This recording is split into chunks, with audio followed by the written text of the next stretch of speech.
रहीम नाज़रीन अस्सलाम वालेकुम। मैं हूँ इमरान वसीम।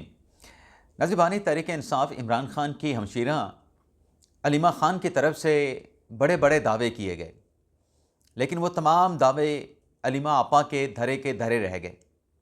अब वो दावे क्या थे और वो दावे कैसे धरे के धरे रह गए, इस खबर की डिटेल से अपने प्रोग्राम का आगाज़ करेंगे। और इसके बाद हमारे ब्लॉग के जो दीगर अहम ख़बरें हैं, जिनकी हेडलाइन, जिनके टाइटल थंबनेल पे आप नाज़रीन ने पढ़े हैं, फिर उन ख़बरों की तफसीलात भी आपकी खिदमत में पेश करेंगे। लेकिन प्रोग्राम का आगाज़ करने से पहले आपसे दरख्वास्त कि जिन दोस्तों, भाइयों, बहनों, बुज़ुर्गों की जानिब से अभी तक हमारे चैनल को सब्सक्राइब नहीं किया गया, उनसे दरख्वास्त होगी कि चैनल को सब्सक्राइब कर लें, बेल आइकॉन का बटन प्रेस करें। वीडियो पसंद आए तो इसे लाइक और शेयर ज़रूर कीजिएगा।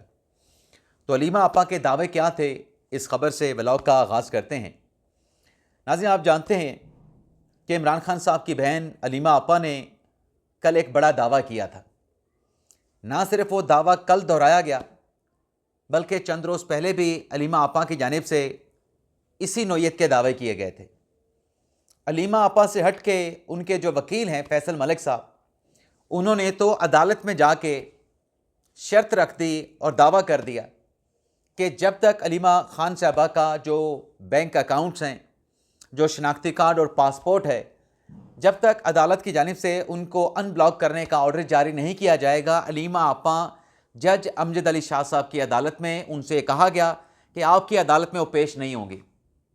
लेकिन आज आप ये देखें कि जो गुज़िश्ता रोज़ दावा किया गया, अदालत के सामने जज के रूबरू ठहर के कहा गया कि अलीमा खान साहबा आपके सामने पेश नहीं होंगी, आपने जो करना है कर लें।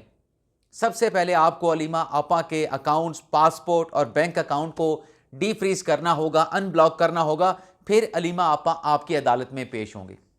लेकिन वो तमाम दावे आज धरे के धरे रह गए। अलीमा खान साहबा आज अपनी लीगल टीम के साथ, अपने वकील फैसल मलिक के साथ अदालत के रूबरू पेश हो गई। ना सिर्फ अदालत के रूबरू पेश हुई, जो गवाहान जिनके बयानात प्रोसिक्यूशन ने कलमबंद करवाए हैं, जिन पर जिरा करने से अलीमा खान साहबा के जो वकील हैं वो गुरेज कर रहे थे, आज 3 सरकारी गवाहों पे जिनका ताल्लुक महकमा पुलिस से था, उन पे जिरा भी मुकम्मल की गई। और जब ये जिरा मुकम्मल की गई तो मजमूई तौर पे अब तक जितने गवाहों पे जिरा मुकम्मल हो चुकी है, उनकी तादाद 13 हो चुकी है। इसके बाद अदालत ने ऑर्डर किया, क्योंकि अदालत की तरफ से कहा गया था कि यहाँ पे जो कहा जा रहा है ना कि शनाख्ती कार्ड अनब्लॉक कर दें, पासपोर्ट अनब्लॉक कर दें, जो अकाउंट फ्रीज़ किए गए हैं उनको डी फ्रीज़ कर दें, अलीमा आपा जो मर्जी दावा करें, अलीमा खान साहबा जो मर्जी शर्त रखें, प्रोसिक्यूटर का कहना था कि मुल्ज़म अदालत को डिक्टेट नहीं कर सकता। तो अदालत ने हुक्म दिया था कि पहले वो पेश होंगी तो फिर ये अनफ्रीजिंग का और अनब्लॉक करने का ऑर्डर पास करेंगे। तो आज अदालत ने उनका जो शनाख्ती कार्ड है उसे अनब्लॉक करने के मामले पे नादरा से जवाब तलब कर लिया है। अलीमा आपा ना सिर्फ आज अदालत में पेश हुई हैं, बल्कि अगली पेशी जो कि 9 फरवरी को होना है, अदालत को यकीन दहानी भी उनकी जानिब से करवाई गई कि आइंदा समात 9 फरवरी को मैं अदालत के सामने पेश भी होंगी। और इस यकीन दहानी पे जज अमजद अली शाह साहब ने उनके जो अरेस्ट वारंट थे, अरेस्ट वारंट को अदालत की जानिब से जो है वो कैंसिल कर दिया गया, मनसूख कर दिया गया। तो कितने बड़े बड़े दावे कर रहे थे कि नहीं जाएंगे अदालत में, पेश नहीं होंगे। पहले अदालत, जज जो है हमारी डिक्टेशन पे इन चीज़ों को अनब्लॉक करेंगे तो पेश होंगे। लेकिन वो कहते थे ना कि अदालती ऑर्डर की जब हिद्दत महसूस होती है, फिर आपको अदालत के सामने सरेंडर करना ही पड़ता है। तो अलीमा खान साहब ने आज अदालत के सामने सरेंडर किया है। घुटने टेकने का लफ्ज़ इस्तेमाल नहीं करूँगा। और अदालत ने भी उनके अच्छे जेस्चर पे उनके अरेस्ट वारंट जो है मनसूख कर दिए हैं। अदलिया से जुड़ी नाज़रीन कुछ और ख़बरें भी हैं।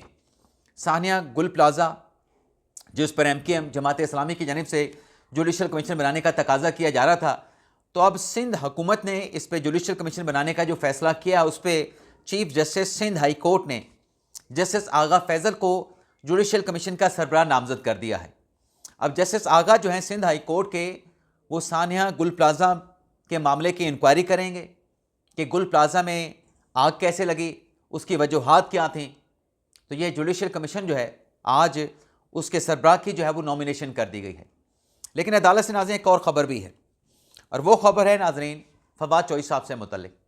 अब फवाद चौधरी, जिनके खिलाफ कल अदालत ने फैसला किया जो उनके खिलाफ फ्रॉड का केस था, फ़र्द जुर्म लगा दी गई। ना सिर्फ जुडिशल मजिस्ट्रेट शाइस्ता कुंडी साहबा ने फवाद चौधरी साहब पे फ़र्द जुर्म लगाई, जिसकी सेहत से फवाद चौधरी साहब ने इनकार किया, बल्कि प्रोसिक्यूशन के जो गवाहान थे उन गवाहान को भी आज बुलाया गया था कि गवाह आएँ सरकार के, प्रोसिक्यूशन के और फवाद चौधरी के खिलाफ जो फ्रॉड का मुकदमा है उसमें अपना बयान कलमबंद करवाएं। लेकिन फवाद चौधरी साहब की लीगल टीम ने, उनके जो वकील थे शम्स इकबाल, उनकी तरफ से बरीयत की दरख्वास्त साथ में दायर कर दी गई और बरीयत की दरख्वास्त में कहा गया कि ये केस ऑफ नो एविडेंस है। जब शवाहिद ही नहीं तो आपने फ़र्द जुर्म लगा के ट्रायल क्या चलाना है, गवाहान के बयानात आपने क्या कलमबंद करवाने हैं।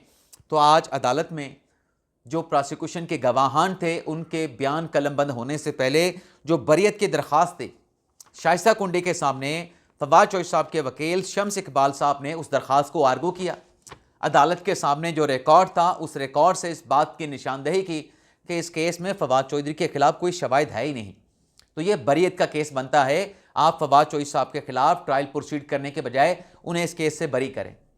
तो अदालत ने फवाद चौधरी के वकील के दलाइल सुने, सरकार के वकील के दलाइल सुने और दलाइल सुनने के बाद जिस शख्स पे कल फ़र्द जुर्म लगाई गई, आज उस केस में जो है फवाद चौधरी साहब को बरी कर दिया गया।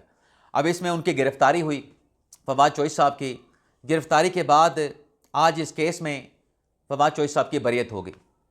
जज साहब का कल का जो फैसला था उसके अगेंस्ट आज एक नया फैसला आया कि एक्विटल हो गया फवाद चौधरी साहब का।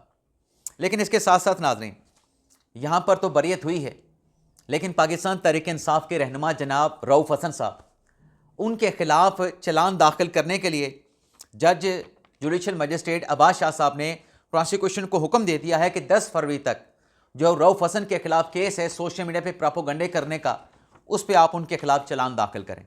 यहाँ पे चलान दाखिल करने का हुक्म हुआ है, लेकिन एक और केस भी है चलान का, और वो मुकदमा है जनाब सोहेल अफरीदी और पाकिस्तान तहरीक इंसाफ खैबर पख्तूनख्वा के सदर जुनैद अकबर के खिलाफ। मुकदमा है 26 नवंबर का। इस केस में नाज़रीन ये हुआ है कि जज साहब ने, जो ताहिर अब्बास सिपरा साहब हैं, प्रोसिक्यूशन पे तफ्तीशी पे शदीद बरमी का इजहार किया है। जज ताहिर अब्बास सिपरा साहब की तरफ से कहा गया कि मुझे इस केस में मुल्ज़मान के खिलाफ जो है वो चलान चाहिए, बल्कि चलान दाखिल ना करने पे जज ताहिर अब्बास सिपरा साहब ने जो तफ्तीशी है उसको शोकास नोटिस जारी कर दिया कि क्यों ना आपके खिलाफ प्रोसीड किया जाए कि आपने सोहेल अफरीदी और बाकी जुनैद अकबर और दीगर जो मुल्ज़मान हैं उनके खिलाफ आपने चलान दाखिल क्यों नहीं किया। और जज साहब ने रिमार्क्स में यहाँ तक कह दिया कि पुलिस मुल्ज़मान को गिरफ़्तार करे या पुलिस मुल्ज़मान को गिरफ़्तार ना करे, ये मेरा मामला नहीं, मुझे इस अदालत में चलान चाहिए। तो चलान दाखिल ना होने पे सोहेल अफरीदी के खिलाफ, जुनैद अकबर के खिलाफ, पाकिस्तान तहरीक इंसाफ के दीगर रहनुमाओं के खिलाफ अदालत ने तफ्तीशी को शोकास नोटिस जारी करके उनसे जवाब तलब कर लिया है। तो इसका मतलब यह है कि जो शोकास नोटिस अदालत की जानिब से आज बरमी का इजहार किया गया है, अगले समात पे सोहेल अफरीदी के खिलाफ इस केस में चलान आने का इम्कान है। लेकिन सोहेल अफरीदी साहब से जुड़ी एक और ख़बर भी है, और वो ख़बर नाज़रीन ये है, कल आप जानते हैं कि एक बयान दिया गया एक फ्यूचर लीडरशिप की तकरीब से, सोहेल अफरीदी साहब खिताब कर रहे थे। अब उस खिताब में खैबर पख्तूनख्वा की एक खातून ने सवाल उनसे पूछा कि आप कहते हैं कि KPK की हुकूमत के अलावा बाकी सूबों में, वफाक में जो हुकूमत है वो जाली हुकूमतें हैं। लेकिन खातून ने कहा, स्टूडेंट ने कहा कि वो जाली हुकूमतें हैं तो अपने सूबों में तरक्की कर रही हैं। खैबर पख्तूनख्वा में आप कहते हैं कि हकीकी अवामी हुकूमत है, 13 साल से आपकी हुकूमत चली आ रही है, आपने सूबे को पसमानदा कर दिया, आपने सूबे को पीछे धकेल दिया। बताएं आपकी हकीकी हुकूमत ने इस सूबे को, खैबर पख्तूनख्वा को तरक्की क्या दी है? अब बड़ा सिंपल सा सवाल था खातून का। अब उस सवाल के ऊपर जनाब अफरीदी साहब ने जवाब क्या दिया? पहले तो उस खातून के ऊपर इल्ज़ाम लगाया कि आपका ताल्लुक़ जो है तहरीक इंसाफ के मुखालिफ सियासी जमात के साथ है, अवामी नेशनल पार्टी के साथ है, या जमात इस्लामी के साथ है, या पीपल्स पार्टी के साथ है। भाई जिस भी सियासी जमात के साथ उस खातून का ताल्लुक़ था जिसने आपसे ये सवाल पूछा, आपको ये बात नहीं कहनी चाहिए थी। माजरत के साथ मैं इसलिए कह रहा हूँ कि नहीं कहनी चाहिए थी कि जब आप सूबे के वज़ीर आला बन गए, आप पूरे सूबे के अवाम के वज़ीर आला हैं, चाहे आपको जिसने वोट दिया है, चाहे आपको किसी ने वोट नहीं दिया, आपका सियासी मुखालिफ है, सियासी वोटर आपका नहीं है, लेकिन आप उसके वज़ीर आला हैं। अब अफरीदी साहब ने कह दिया। अब खातून के उस सवाल के ऊपर अफरीदी साहब ने क्या जवाब दिया? सोहेल अफरीदी साहब ने यह जवाब दिया कि हमने आपको शऊर दिया है। 13 सालों में उन्होंने कहा कि हमने शऊर दिया है। अब सोहेल अफरीदी साहब का यह कहना कि 13 साल में आपने सिर्फ आवाम को शऊर दिया है, तो आप इनडायरेक्टली इस बात को एडमिट कर रहे हैं कि आपके पास बताने के लिए कुछ नहीं कि आपने अपने सूबे में क्या तरक्याती काम करवाए हैं, आपने अपने सूबे को कौन से डेवलपमेंट प्रोजेक्ट्स दिए हैं, तरक्याती मंसूबे दिए हैं। आप सिर्फ इन्हिसार कर रहे हैं कि हमने आपको शऊर दिया है। और इस शऊर के बदले में, इस शऊर के नतीजे में सोहेल अफरीदी साहब ने कहा कि उस खातून को मुखातब करके कि आप सूबे के चीफ एग्जीक्यूटिव से सवाल पूछ रहे हैं। अब सवाल माजी में भी चीफ एग्जीक्यूटिव से पूछे जाते थे, ये नहीं कि माजी में सवाल नहीं पूछे जाते थे, लेकिन वो सवाल जो माजी में चीफ एग्जीक्यूटिव से, चाहे सूबाई चीफ एग्जीक्यूटिव होते थे, चाहे वफाक के चीफ एग्जीक्यूटिव प्राइम मिनिस्टर होते थे, वो सवाल करने का अंदाज मेरे ख्याल में माजी में और बहुत अच्छा था। इस तरीके का सवाल नहीं होता था। ये बड़ा सख्त सवाल था खातून का, लेकिन एक वैलिड सवाल था। लेकिन इस सवाल में कोई ऐसी बदअखलाक़ी नहीं थी, अखलाकियात के दायरे से बाहर नहीं था, लेकिन सख्त सवाल था। लेकिन माजी में जब चीफ एग्जीक्यूटिव से सवाल होता था तो सख्त सवाल भी बड़े महज़्ज़म अंदाज में, बड़े सॉफ्ट अंदाज में पूछ लिया जाता था। लेकिन अब चूंकि सोशल मीडिया का दौर है, तो खातून ने कहा कि आपके दौर में जो तरक्की हुई है वो MNA हजरात की तो हुई है, खैबर पख्तूनख्वा के सूबाई अरकान की तो हुई है, जिनका ताल्लुक़ पाकिस्तान तहरीक इंसाफ के साथ है, उनके हुजरे, उनके मकानों की तरक्की हुई है। लेकिन सूबे को आपने पसमानदा कर दिया, सूबे को आपने पसमानदा कर दिया। और मैंने इसलिए कहा कि सोहेल अफरीदी साहब ने इस बात का एतराफ़ किया कि उनके पास बताने के लिए तरक्याती मंसूबे नहीं थे, क्योंकि सोहेल अफरीदी साहब ने खुद कहा कि अब हम 200 अरब रुपये जो है पेशावर पे खर्च करेंगे, अब हम 100 अरब जो है वो कबायली इलाकों को ऊपर उठाने के लिए खर्च करेंगे। भाई 13 साल से आपने पेशावर के ऊपर क्यों खर्च नहीं किया? आपको करना चाहिए था, आपको पेशावर के अलावा दीगर सूबों में खर्च करना चाहिए था। बल्कि सोहेल अफरीदी साहब ने कहा कि लाहौर की जो तरक्की है, पंजाब की जो तरक्की सिर्फ लाहौर तक नज़र आती है, ऐसा नहीं है। सोहेल अफरीदी साहब को कहें कि पंजाब, लाहौर के अलावा आप बाकी इलाकों में भी जाके देखें, आपको वहाँ पर भी तरक्की नज़र आएगी। गो के बहुत ज़्यादा गुंजाइश मौजूद है पंजाब में अभी भी तरक्की की, डेवलपमेंट की। मैं ये नहीं कहता कि मरियम नवाज़ साहबा आई हैं, उन्होंने दूध और शहद की नहरें बहा दी हैं। बहुत कुछ करने की ज़रूरत है। इस आवाम के लिए बहुत सारे नए प्रोजेक्ट लाने की ज़रूरत है, आवाम को फैसिलिटेट करने के लिए बहुत सारी नई स्कीमें मुतारफ़ करवाने की ज़रूरत है। लेकिन जब पंजाब का और खैबर पख्तूनख्वा मवाजना करें तो ज़मीन आसमान का फ़र्क है। जाए ना जनूबी पंजाब में भी, माज़रत के साथ मुझे कहना पड़ रहा है कि जब से मरियम नवाज़ साहबा आई हैं, आप जनूबी पंजाब में जाके देखें, आपको बहुत सारी चीज़ें मुकम्मल तौर पे इंटायरली उसमें आपको चेंज नज़र आएगा, उसमें तब्दीली नज़र आएगी। लेकिन देखने वाली आंख भी चाहिए। अब कल जो स्टेटमेंट सोहेल अफरीदी साहब ने दिया, उस पर आज चूँकि लोहा गर्म था, सोशल मीडिया पे सोहेल अफरीदी साहब के इस स्टेटमेंट के ऊपर कि हमने आपको खैबर पख्तूनख्वा की आवाम को शोर दिया है, उनको ऑलरेडी क्रिटिसाइज़ किया जा रहा था, उन पर तनकीद की जा रही थी। आज मरियम नवाज़ साहबा ने 24 घंटे भी नहीं गुजरे थे सोहेल अफरीदी के कल के स्टेटमेंट पे, कल के इस बयान पे कि लोहा गर्म देख के मरियम नवाज़ साहबा ने भी रिएक्शन दे दिया। मरियम नवाज़ साहबा ने कल के उस जवाब के ऊपर अपना एक्शन दिया, अपना रिस्पांस दिया। अब मरियम नवाज़ साहबा ने क्या कहा? एक तो मरियम नवाज़ साहबा ने कहा कि हमने 2 साल में पंजाब के सूबे की तकदीर बदल दी है। अब आप इसके साथ इत्तफाक करें या ना करें, मैं पहले कह चुका हूं कि बहुत कुछ करने की अभी भी गुंजाइश मौजूद है।